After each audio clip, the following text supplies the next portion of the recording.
Waalaikumsalam, berjumpa kembali bersama saya Wong Ganteng Sak Donya. Mohon untuk tidak menyebutkan nama dan identitas dalam percakapan ini karena percakapan ini saya naikkan dalam konten YouTube. Bagaimana Mbak E? Baik. Ini Mas, saya mau yang kemarin kasus overthinking itu.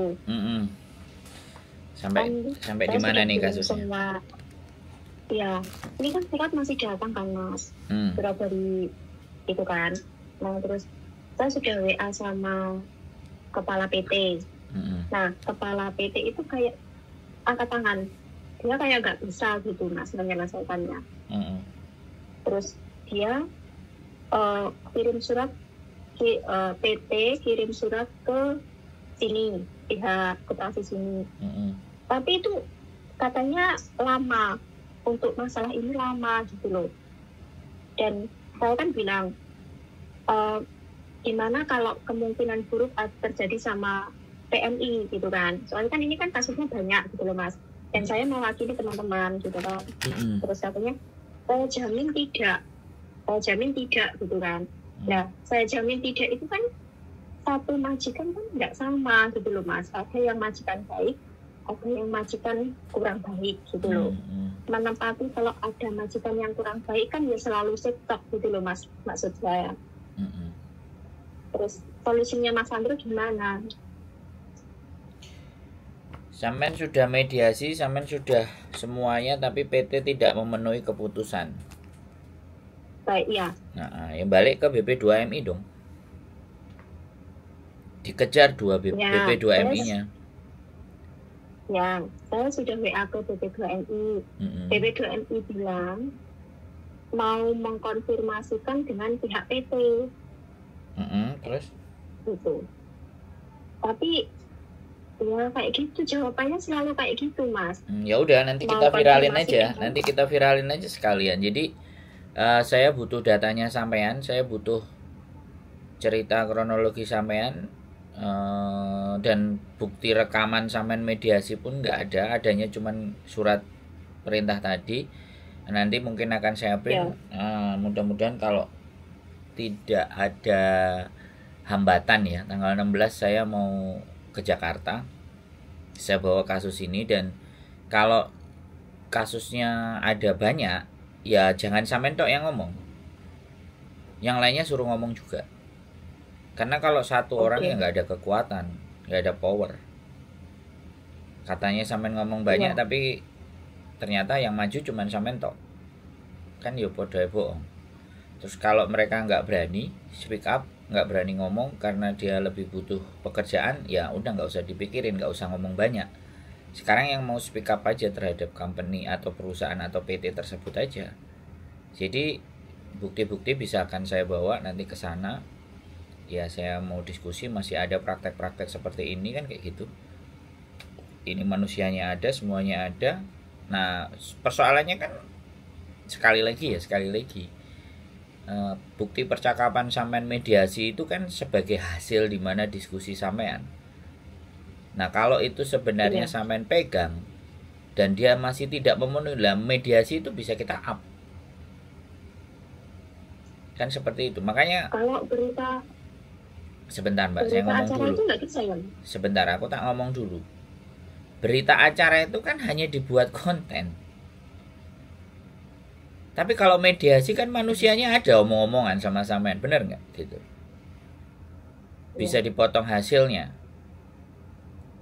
Bahwa sampean bisa berbicara di mana bahwa hasil keputusannya iya saya terima. Nah, tapi pada fakta dan kenyataan di lapangan ini tidak terjadi. Nah, sampean ngomong kayak gitu kan tidak ada masalah. Buktinya tidak ada tindak lanjut. Hati-hati teman-teman terhadap ini. Mau nggak mau kan sekarang zamannya viral kan, zamannya sosial media kan Mbak. Dari kasus semuanya ini sampean ada beberapa teman-teman yang justru uangnya bisa kembali, tapi diinterminate sama majikan. Ada yang ngomong ke saya, uangnya kembali 16 juta sekian gitu kan. Tapi dia diinterminate sama majikan. Ketemu sama saya nangis-nangis. Di awal saya udah bilang, diancam diinterminate, kamu berani nggak kalau diancam diinterminate? Sedangkan pekerjaanmu sekarang menurutmu baik-baik saja. Pikirkan baik-baik sebelum kamu mau melapor. Aku bilang kan, karena resiko dan konsekuensinya bukan pada saya. Kalau sampean fight dan lanjut, ya ayo. Cuman nanti kekhawatiran adalah pada saat sampean terus di interminate, nah kalau sampean sudah siap dengan kemungkinan segala sesuatu yang terjadi yang terburuk, ya ayo kita gas gitu. Saya sudah ngomong lagi, jadi punya sampean masih belum, pernyataan sampean belum kelar, sampean belum beres, nomor sampean sudah saya kirim ke BP2MI, besok tak kirim lagi pokoknya.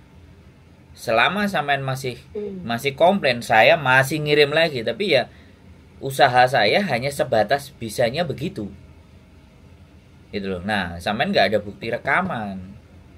Makanya kenapa beberapa teman-teman itu ketika berbicara dengan saya saya ulangi lagi ya sama sampean ya sekarang, karena itu adalah kekuatan kita untuk kalau mereka mungkir gitu loh.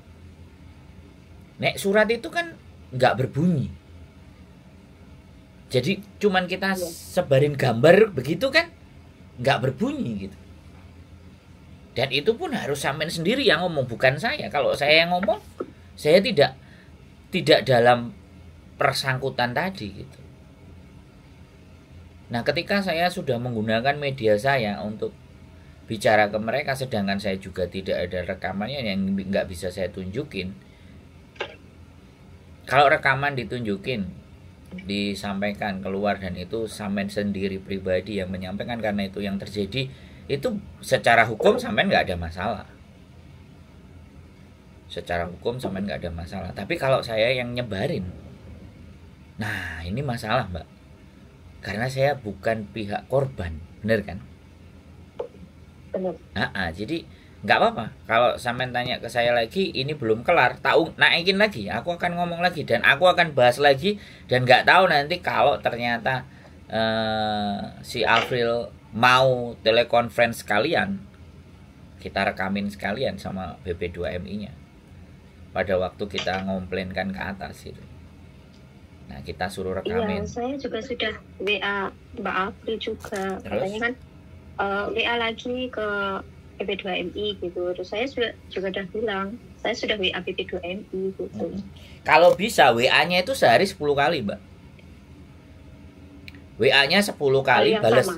Yang sama balasannya berapa kali? Email pun email 10 kali, balasannya apa? Kita naikkan ke konten. Habis itu kita tag namanya Pak Beni. Beginilah, Pak.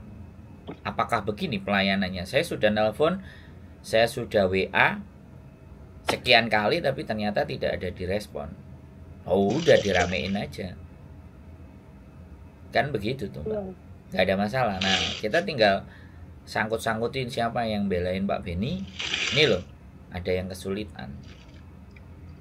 Kalau saya sih pengen langsung ke atas. Ya, linknya sih Afril, karena saya memang agak bagaimana gitu loh kalau ngobrol sama pejabat tuh. Saya lebih baik jadi pengusaha aja biar saya didekati sama pejabat. Jadi ya, lu ya dong. Kalau kita jadi pengusaha kan pejabat semuanya pada merapat. Tapi kalau kita bukan siapa-siapa, sama YouTuber yang subscribernya 100 sekian ya pejabatnya merapat, toh bener nggak? Iya nggak? Makanya kan kita naikin diri kita, saya naikin diri saya dulu supaya mereka pada interest. Pejabat dan penyelenggara negara itu pasti, kalau sama pengusaha pasti ditarik-tarik. Nah sampean juga nggak ada masalah sih ya, makanya kita teruskan. Kalau sampean nggak menghubungi saya, ya saya tidak tahu perkembangannya sampai sejauh mana. Tapi begitu ada nanti kita akan melakukan tindakan dan bukti sampean nanti saya print. Semoga tanggal 16 ketika saya ketemu, sampean ceritakan kronologisnya berapa bulan sampai sekian bulan dan detail kronologisnya sampean tulis di WA. Kronologis, walaupun suratnya itu juga sudah ada kronologisnya sampean tulis, jadi saya melaporkan ke sananya enak. Mudah-mudahan kalau saya bisa ketemu langsung. Hari Minggu Mas Andra ada di rumah?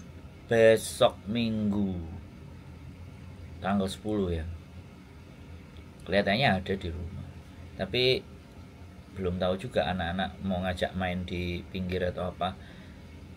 Nggak apa-apa sih. Kenapa? Emang maunya mau gimana? Maunya sampean seperti apa? Ya kan saya bisa ajak teman, terus bisa ketemu di Mas Andrew, mungkin bisa sharing bareng gitu. Jadi kan nggak saya aja yang sharing sama Mas Andrew gitu kan. Oh boleh. Berapa orang? Ruangannya cukup nggak? Berapa orang? Iya. 5, 6, 10? Belum tahu kalau berapa orang itu belum. Enggak lah, enggak sampai segitu mungkin. Soalnya kan ada yang ikut, ada yang enggak gitu kan. Kalau di total bisa 50 orang loh Mas. Kalau semuanya itu mau gitu. Nah, ya persoalannya kan di situ. Persoalannya 50 orang ini bagaimana? Karena 50 orang ini biasanya nggak mau semua. Atau mau mau cuma sedikit. Karena memang dia lebih sayang terhadap pekerjaannya dia. Penghasilannya dia. Kalau dia mau melawan, ya kan kita nggak. Makanya intimidasi PT itu jauh lebih kuat sebenarnya. Potongannya sampai berapa sih Mbak? Iya. Penasaran. Potongannya 2.750. Kena sih sudah harusnya. Tapi nggak apa-apa. Ya, jadi gini Mbak, nggak apa-apa ya. Gini, perjuangan biasanya itu menang di akhir. Tapi memang kalau nggak melakukan apa-apa ya nggak akan menang. Tapi nggak apa-apa. Ini kan saya bawa nih satu agenda. Ada satu agenda dari sampean. Saya membawa agenda ini gitu. Karena langsung ketemu. Harapannya nanti bisa dibicarakan di acara Migran Care di Jakarta 2 hari tanggal 17 sama 18. Dan kita terbangnya mungkin 16 malam udah masuk ke hotel. Kalau ada diskusi lebih lanjut apa tanggal 17 pagi atau 18 pagi, saya sebenarnya ingin bawa case banyak ya. Case-nya yang banyak gitu. Kalau case-nya yang banyak terus itu dari kronologi sampean semuanya dan ada identitasnya komplit semua, tak bawa satu bundle gitu loh. Ya. Jadi nggak apa-apa kalau mereka nggak speak up, kita nggak naikin ke konten, tapi mereka suruh tulis di kertas semua. Kalau tulis di kertas semua kan saya cepret, saya tunjukin kan biar mereka sendiri. Tapi mereka sendiri juga ketika tak sodorin, nah anaknya nggak lapor kok, prosedurnya di BP2MI lapor. Tapi kalau mereka sudah lapor dan ada nomor aduannya semuanya ya kelar. Saya dapat. Nah di situ loh, kita itu memperjuangkan sesuatu lah yang diperjuangno maju mundur wedaweti. Jadinya kitanya ya piye. Nah sekarang kita mau memaksa dia untuk speak up juga, dia juga butuh duit. Kan seperti itu tuh Mbak. Jadi kita kembalikan ke diri pribadinya masing-masing kan kayak gitu.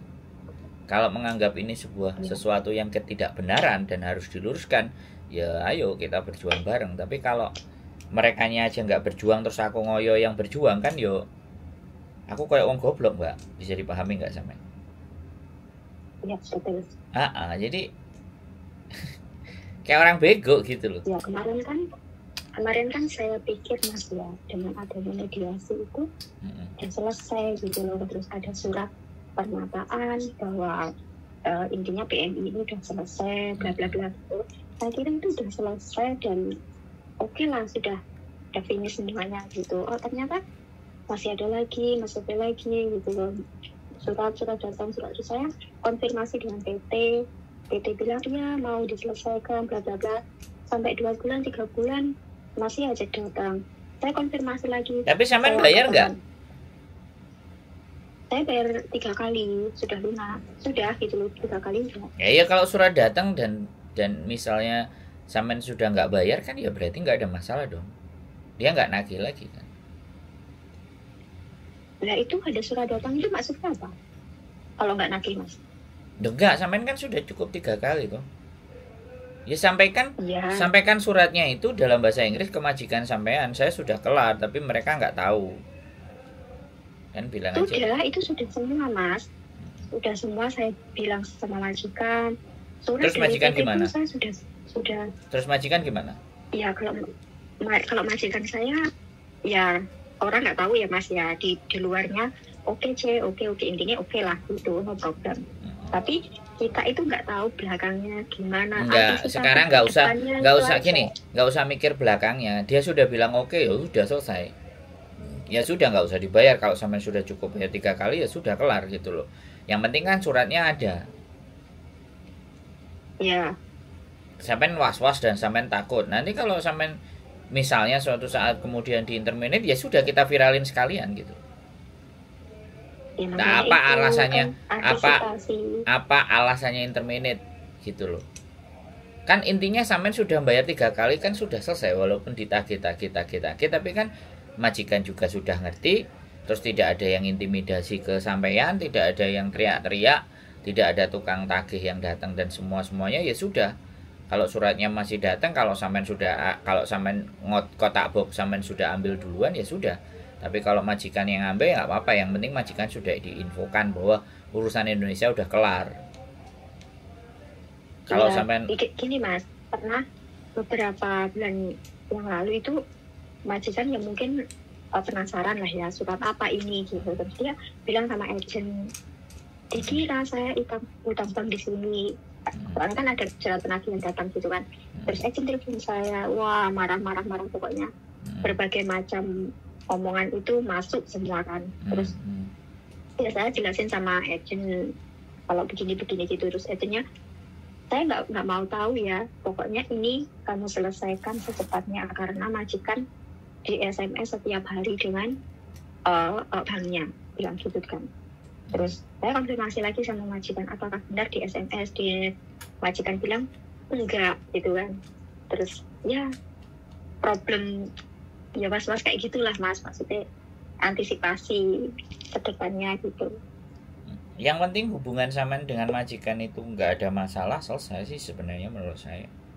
Dan sampean sudah bisa menjelaskan ke dia dan sampean tetap bekerja dengan baik dan benar, saya rasa majikan sampean tidak akan merasa dirugikan apapun gitu loh.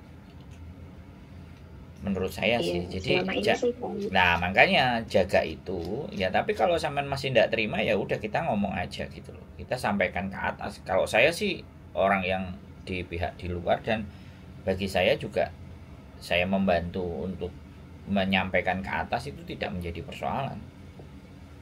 Intinya kan sebenarnya di situ. Jadi ketakutan dan prasangka yang terjadi itulah yang menyebabkan sampean merasa tidak tenang dan menganggap persoalan ini juga belum kelar, padahal sampean juga sudah cukup bayar 3 kali, selesai kan ya sudah. Kalau tagihannya itu terus saya tanya, tagihannya akan datang sampai berapa kali perjanjiannya mereka?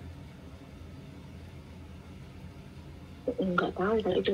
Loh, sampean yang tanda tangan perjanjiannya sampai berapa kali? 6 bulan, 7 bulan, 8 bulan kan kayak gitu tuh.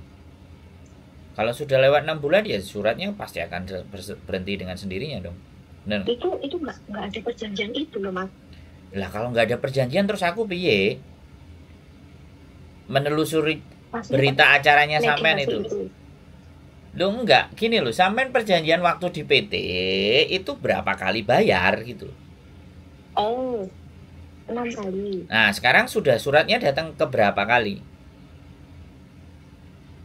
Ya udah kesekian 10 ada. Perjanjiannya 6 tapi suratnya datang sampai 10. Sampean kumpulin semua enggak? Ada semua. Oke, kalau sampean kumpulin semuanya nanti ke tempat saya, atau sampean kopi ya. Sampean kopi semuanya 10-nya, sampean kopi 10-nya, sampean kopi amplopnya juga. Iya. Nanti tak bawanya ke sana. Tak bikin laporan. Makanya itu yang saya belum paham itu, kenapa surat masih datang padahal kan mediasi itu kan sudah ya gitu gini. Sampean bertanyanya jangan ke saya dong. Boleh nggak saya ngomong kayak gitu? Sampean ke sayanya kita diskusi, oke ya. Makanya sampean kirim lagi BP2 ke BP2MI sampai 10 kali dengan WA yang sama, foto semuanya yang sama, semuanya. Habis itu ketika sampean kirim berkali-kali dan email berkali-kali misalnya, baru di situ kita akan konten. Sampean sudah ngirim berapa kali? 10 kali. Nah, kita tunjukin. Nah, tapi tidak ada respon. Nah, kita tinggal tag aja Pak Beni. Kan sosial medianya Pak Beni juga ada, Facebook itu. Masukin aja ke sana info. Coba lagi gitu loh. Pak, saya sudah telepon nomor sekian, aduan sekian, nomor sekian, tapi tidak direspon. Besok kirim lagi. Besok lagi kirim lagi. Besok lagi kirim lagi. Kalau sampean bicara ke saya misalnya, kayak buang-buang waktu aja semuanya. Enggak, Indonesia kan harus begitu, Mbak. Memperjuangkan sesuatu kan kita harus berulang-ulang kali tuh, bener nggak? Saya cuman ngasih gambaran ya, sosial media itu kalau perlu langsung, kalau bisa di statusnya beliau langsung naikin ke statusnya beliau, pasang tag, di tagin 10 kali 30 kali kan baru dia akan ngerespon, apa ini kok di tag berkali-kali saya. Bisa dipahami nggak, Mbak? Karena sekali lagi ya, pimpinannya pejabat kan kerjaannya nggak sedikit, banyak ya, semuanya ya nggak banyak ya, semuanya pekerjaannya banyak maksudnya. Tapi ya sekali lagi, supaya mendapatkan perhatian kan kita harus berkali-kali mention, berkali-kali nge-tag, berkali-kali kirimin kan, jangan sampai lelah kan. Ketika sampean diskusi lagi sama saya, solusi saya hanya begitu, dan kemungkinan terbesar akan saya bawa kalau besok ada pertemuan jadinya. Ini rencananya kan ada pertemuan dan ada 4 perwakilan atau 5 yang dari Hong Kong yang mau ikut. Nah itu akan saya bahas, saya bawa. Jadi fenomena yang terjadi nanti tak coba, itu pun ya aku nggak ngerti ya, ada kemungkinan saya teriak nggak di sana, ada kesempatan untuk bengok nggak di sana.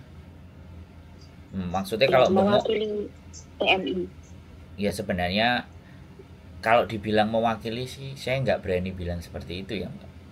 Tapi kan beberapa anak-anak yang dari sini itu kan ada yang nggak bisa karena nggak dikasih izin sama majikannya tuh. Terus ada yang juga apatis ya, kemenyek gitu loh, wis kayak undangan gaya gitu, bukan gaya yo, gak gelem yo gak gelem, nggak usah koar-koar, nggak gelem terus dikoar-koar lah, sing menganggap orang itu yang butuh sama dia lah, nah kayak gitu itu loh, kan nggak asik tuh. Jadi kalau nggak bisa ya nggak apa-apa, nggak bisa, yang bisa yang bisa, tapi ya itu pribadinya orang-orang sih, silahkan menolak nggak ada masalah, tapi nggak perlu juga gitu. Iki loh, kue butuh aku lah, repot kan kayak gitu. Saya kan nggak seperti itu juga. Ini kan perlu diangkat, isu-isu seperti ini perlu diangkat dan harus banyak. Dan ketika ada nomor aduan di sini, saya membawa 5 surat mediasi yang deal, tapi ternyata masih ada, dan ini buktinya masih dikirimin. Dan ada berapa kasus di sini, saya punya 10 kasus, saya punya 11 kasus dari tanggal sekian mediasinya. Nah enak kalau pegang data kayak gitu kan, enak ngomongnya, Mbak. Bisa dipahami nggak? Iya. Jadi berjuangnya kita sama-sama kan. Kalau nggak pegang apa-apa ya kita cuman ngomong ya kayak gini, akhirnya nggak berani nyebut, nggak berani apa ya, nggak ada masalah sih menurut saya. Atau mungkin ketika sampean ada libur ya kan, di YouTube sebelah kan deket tuh dipasang juga fotonya BP2MI. Coba deh sampean bawa buktinya semuanya juga ke sana. Jadi kan dua hal, dari sini ya, dari sana iya gitu. Dari mana-mana, mana yang aksesnya cepat gitu. Siapa tahu dengan di sana langsung dia bisa telepon sama bapak kepalanya yang bersangkutan kan. Karena saya dulu prosesnya sama Mbak Wati ini, pas dia datang ke Palem-Palem, dia nunjukin semua datanya, langsung dia telepon stafnya, hari itu juga diselesaikan, Mbak. Besoknya udah ditransfer. Terus makanya saya langsung bikin konten, namanya Mbak Wati ini. Jadi seperti itu, Mbak. Kadang-kadang ya persoalan itu kayak gitu, butuh jembatan atau katalisator. Jadi sama juga bawa ke Kuntong, bukannya saya nggak bisa ya kan, semuanya punya kemampuan masing-masing gitu. Dia kan langsung aksesnya ke sana, telepon bisa. Kalau saya sih saya menghindari untuk bersinggungan dengan pemangku kebijakan. Kalau perlu saya harus melambung tinggi dulu biar mereka ngelihat gitu. Kalau udah kayak sebelah kan jadi kan kayak sebelah kan sudah enak, sudah dilihat, dilirik BPJS, Garuda ya, BP2MI, siapa lagi nanti Departemen Keuangan, karena sukanya ya kalau saya lebih ke arah solusi tapi nggak terlalu kita ramein gitu. Yang penting diam-diam tapi ada solusi. Nggak harus rame-rame kiri kanan atas bawah. Tapi kalau memang terpaksa harus rame ya bagaimana lagi. Iya. Begitu Mbak E. Oke. Oke, ya samain kopi semuanya ya. Saya butuh itu semua. Baik. Untuk sebagai bahan. Ya, sehat selalu Mbak E ya. Matur sembah nuwun. Mohon dimaafkan saya belum maksimal membantunya. Waalaikumsalam warahmatullahi wabarakatuh.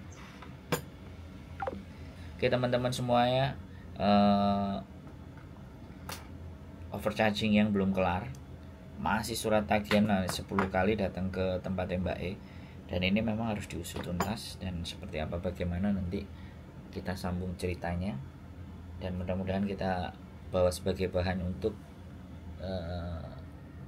laporan kondisi kejadian yang ada di lapangan. Jadi bagi teman-teman semuanya yang kondisi di lapangan ya, artinya yang masih tidak sesuai dengan perjanjian, tidak sesuai dengan mediasi, tidak sesuai dengan angan-angan, tidak sesuai dengan ekspektasi, laporkan ke prosedur yang benar, dan nanti seperti apa dan bagaimananya kita akan bantu semampu kita aja. Dari saya itu saja, keep stay tune with YouTube channel and see you next video, bye bye.